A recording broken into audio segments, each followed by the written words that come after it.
खरे सर, लोकसभा निवडणुका तोंडावरती आहेत. तुमची काय पोझिशन आहे? तुम्ही लोकसभा लढताय का? काय निर्णय, काय भूमिका?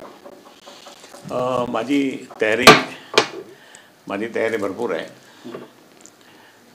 आणि शिवसेना पक्ष माननीय उद्धवजी ठाकरे साहेबांनी मी ज्यावेळेस माझा पराभव झाला त्या दुसऱ्या दिवशीच मातोश्रीमध्ये बोलवलं होतं आणि त्यांनी सांगितलं ठीक आहे आता कामाला लागा, काम करा. मी 5 वर्ष कम्प्लिटली खासदार म्हणूनच काम केलं. कारण विद्यमान खासदार जे आहे त्याच्याकडे कुठल्याच गावात गेले नाही, काही नाही. आणि लोकांना पश्चाताप झाला की बाबा आपण चुकीने यानं हे केलं.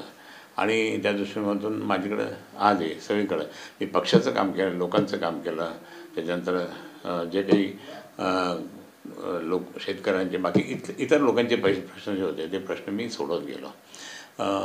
एक तितकंच खरं असतं की खासदार म्हटलं की लोक जास्त हे करतात, परंतु इतकं काही त्या ठिकाणी म्हणजे विद्यमान जर असतो तर ते अधिक जोरात असतं.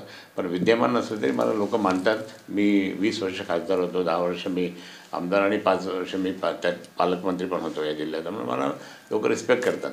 पण शेवटी सरकार आमचं नाही ना. आता सध्या सरकार आमचं नसल्यामुळे त्या ठिकाणी आम्हाला खूप वेळेस फॉलोअप करावं लागतं, त्यावेळेस ते काम होतं. पण तरी पण आता लोकांना कळून चुकलं की खैरेसाहेब नाही आहे म्हणून त्या ठिकाणी आपला किती त्रास होतो. MSCBचे प्रश्न, शेतीचे प्रश्न, कलेक्टर ऑफिसचे प्रश्न, इकडचे प्रश्न, तिकडचे प्रश्न, कोणतंही काम असलं ते मी काम करायचं. दिल्लीत माझ्या घरी त्या ठिकाणी जवळपास किती लोक राहायचे. आता ते जागा नाही ती दिल्लीला. या सगळ्या समस्यांनी आता चंद्रकांत खैरे पडल्यानंतर चंद्रकांत खैरेंबद्दल सहानुभूती वाढली आणि माझं बॅड लक होतं की मी पडलो किंवा पाडला. पण मी त्या ठिकाणी एकच सांगेल की आता कोणत्याही परिस्थितीमध्ये जनता म्हणते म्हणून त्या ठिकाणी माझी इच्छा आहे. परंतु ही इच्छा जरी असली तर माननीय उद्धवजी ठाकरे साहेब जो आदेश देतील तो आदेश पाळायचा. आपण आज्ञाधारक आहोत, त्यामुळे तो आहे. तुम्ही उल्लेख केला की पाडलं, तर कोण पाडलं, कसं पाडलं, काय? त्यावेळेस भारतीय जनता पार्टीच्या त्या राज्याचे प्रमुख जे होते त्यांनी खूप जोरात त्यांनी त्या ठिकाणी मला पाडलं. त्यांच्या जावयासाठी त्यांनी खूप मोठा प्रयत्न केला. सिग्मा हॉस्पिटलमध्ये बसून त्या ठिकाणी अर्थ राजकारण केलं आणि त्यामुळे त्या ठिकाणी लोकांना फसवलं त्यांनी. आणि त्या फसवून त्या ठिकाणी सांगितलं बाबा असंच करायचं. परंतु मी धार्मिक वृत्तीचा माणूस आहे, भद्रमूर्तीचा आशीर्वाद मला. ते उलटंच झालं. मी जरी पराभव झाला असेल तर ते ज्यांच्यासाठी त्यांनी केलं ते तिथून त्याच्यापासून दूर झाले. त्यांच्या घरचे प्रॉब्लेम सुरुवात झाले. हे तर असतात. म्हणून त्या लोकांनी त्या ठिकाणी त्यावेळेस मला खूप जोरदारपणे पाडण्याचा प्रयत्न त्यांनी केला होता. अंबादास दानवे सुद्धा इच्छा दाखवतात लोकसभा निवडणूक. नाही, अंबादास दानवे इच्छा दाखवतात, परंतु अंबादास दानवे यांचं मी कौतुक केलं होतं. त्यांचं इथे स्वागत पण केलं मी की तुम्ही ह्या अधिवेशनामध्ये खूप गाजवलं, चांगलं बोललात म्हणून. कारण शेवटी त्यांची तिथे गरज आहे. विधान परिषदमध्ये आणि विरोधी पक्षनेता म्हणून ती गरज आहे असं मी स्वागत करताना बोललो. आणि खरं म्हणजे आमच्याकडे आता सध्या कोणीच नाही ना कॅबिनेट रँकचं, आणि म्हणून ते कॅबिनेट रँकचे ते आहे. त्यांना त्या ठिकाणी त्याच्यात ते आनंदात आणि खुश आहेत. नाही, त्याच्यात म्हणजे माझ्या माहितीप्रमाणे मला जे काही बोलण्यात आलं होतं ते विरोधी पक्षनेता म्हणून चांगलं काम करतात आणि ते बहुतेक तेच करतील असं मला वाटतं. जर त्यांची इच्छा असेल आणि साहेबांनी जर त्यांना तिकीट दिलं असेल तर माझं काही म्हणणंच नाही. मी तर अद्याप बाळासाहेबांचा कंट्रोल शिवसैनिक आहे. त्यामुळे साहेब हे पाहतील की जनमत कोणाकडे आहे.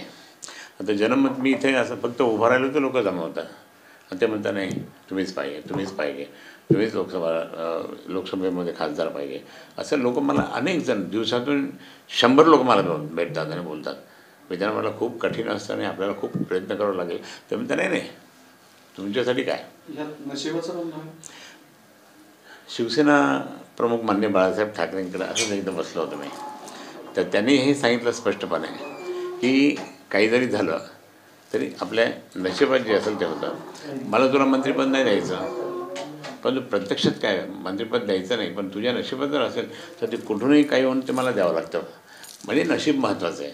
आणि नशिबाचं त्या ठिकाणी नशीब माझं काही मागच्या वेळेस खराब नव्हतं, परंतु ॲक्सिडेंटली मला त्या ठिकाणी हे करण्यात आलं. पण आता मात्र त्या ठिकाणी नशिबाचं हे खूप चांगलं आहे आणि उद्धवजींचा आशीर्वाद मिळाला तर अजून जोर होते. अंबादास दानवे म्हणतात मग 2019ला चंद्रकांत खैरेंचं नशीब चांगलं नव्हतं का?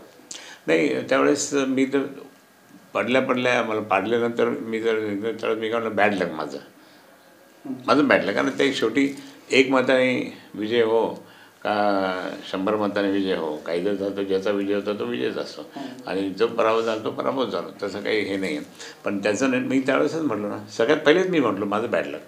मला नाही उद्धवजींचा फोन आला होता, तर कसं काय झालं म्हटलं माझं बॅड लक.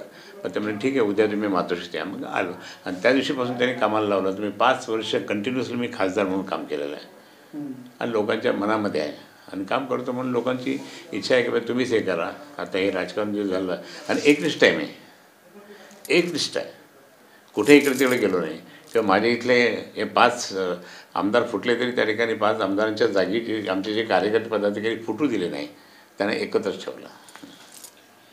संजय शिरसाट असं म्हणाले की अंबादास आणि चंद्रकांत खैरे एकमेकांचे फार मित्र झाले आहेत आणि दोघं निवडणुकीत उभं राहिल्याच्या नंतर ते दोघं एकमेकांना निवडून आणण्यासाठी फार फार प्रयत्न करतील, असं नाही. तो असं असताना की ज्यांना तिकीट दिलं माननीय उद्धवजींनी किंवा पक्षाने, तर मी सांगतो की त्यांचं आम्हाला काम करावंच लागेल. आम्ही प्रामाणिक आहोत पक्षाशी, त्यामुळे तो प्रश्नच येत नाही.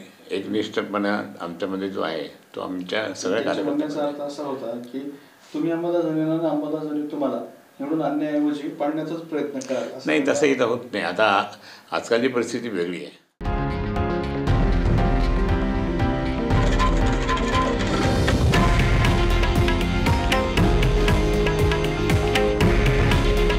हे आहे देशातील नंबर 1 न्यूज नेटवर्क आणि आपण पाहत आहात TV9 मराठी.